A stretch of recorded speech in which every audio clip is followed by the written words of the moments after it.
In this video, we will show you how to replace the tamper base of your PUQ press. You need to order a tamper base. You can only replace the tamper base within the suitable upper clamp range. Please check the diagram showed on the screen.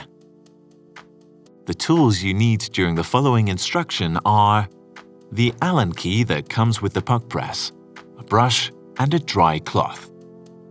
Start with removing the small cover cap from the Allen screw.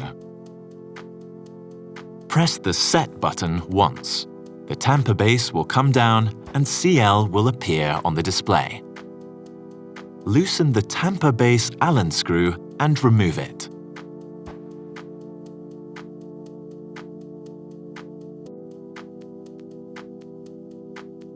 Loosen the tamper base from the thread by hand, clockwise.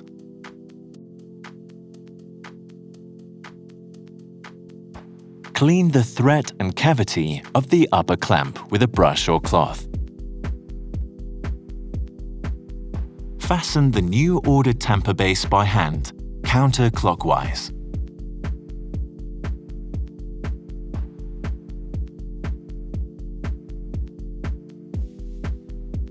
Put back the tamper base Allen screw and tighten it.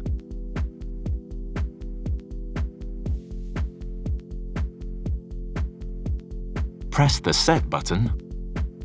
The tamper base goes back up. Put back the small cover cap from the Allen screw. Let's tamp.